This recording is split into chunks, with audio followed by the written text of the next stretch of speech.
Hi guys, I'm Teresa Bowman with the Cedar County Extension, and I am going to read to you a book that each of your schools is going to get to go along with our Trees for Threes program this year. The book is called Kate Who Tamed the Wind by Liz Garton-Scanlon and Lee White.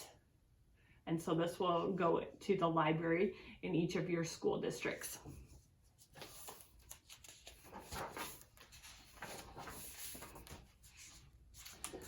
Once there was a man living all alone in a creaky house on the tip-top of a steep hill.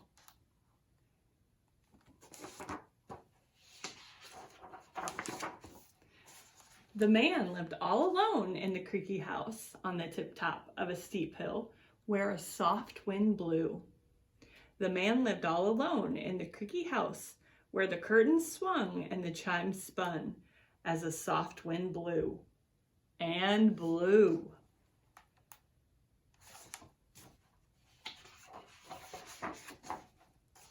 And blew. The wind blew until the shutters banged in the creaky house on the tip-top of the steep hill. The wind blew, the shutters banged, and the boards bent.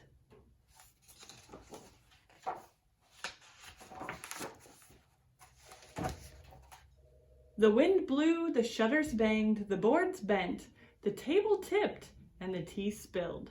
The tea spilled, and the bread broke on the tippy table in the creaky house at the tip-top of the steep hill, and still the wind blew.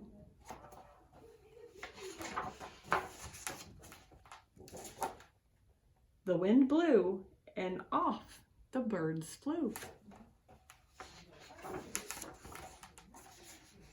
The birds flew, and the dust did too, and the man cried, "What to do?"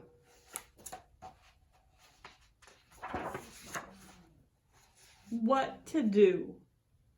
The wind whipped his words from the tip-top of the steep hill to the itty-bitty town at the bottom, where a little girl called Kate heard the cry and felt it too.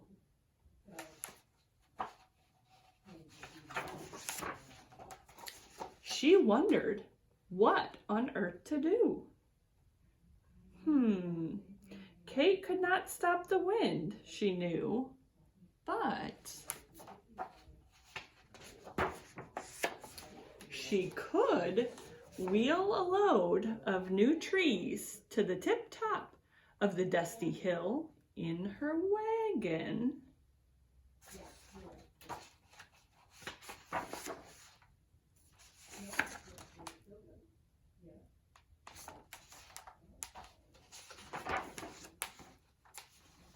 There, Kate dug deep holes and watered muddy mounds till the trees grew. As the trees grew, the wind blew.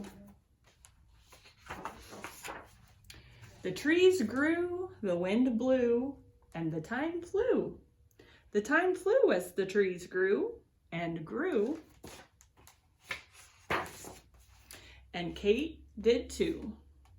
The trees grew till the leaves fluttered and the shutters stilled and the boards bounced back. The leaves fluttered and the shutters stilled and the boards bounced back and the dust died down. The dust died down, the tea steeped, and the birds peeped. The birds peeped, and the old man poured sweet tea and said, "For you," near the quiet house on the tip-top of the green hill, where a bright breeze flew.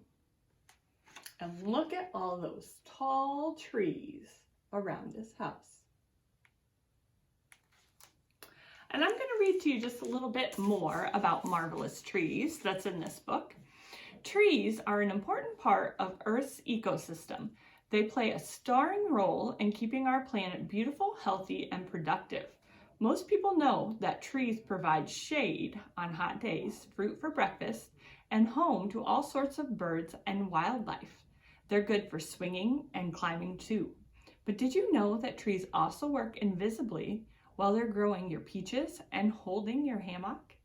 Trees act like lungs. They clean the air by absorbing or inhaling carbon dioxide gas created by people, animals, and oceans, and exhaling the oxygen we need to survive.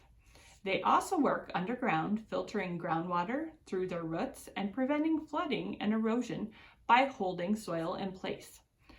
My favorite trees are aspens with their silvery bark and their bright gold leaves in the fall. Aspens seem to know that by sticking together, they can make a difference. They live in great big colonies or families connected by their roots, and together they fill their mountainside homes with beauty, birdsong, and fresh air. The little girl in this story made a difference with her wagon full of saplings, too. They served as a windbreak, they held the dust down, and they provided shade, homes for birds and squirrels, and happiness. Yep, she made a difference, and you can too. Here's how. Paper is made from trees. Use less of it. Don't be wasteful, and recycle. Learn about what trees need to stay healthy and help where you can. Plant a tree in your own backyard or in a park nearby or at the tip top of a very steep hill. Here are some marvelous folks supporting our marvelous planet by protecting marvelous forests and planting marvelous trees. Join them.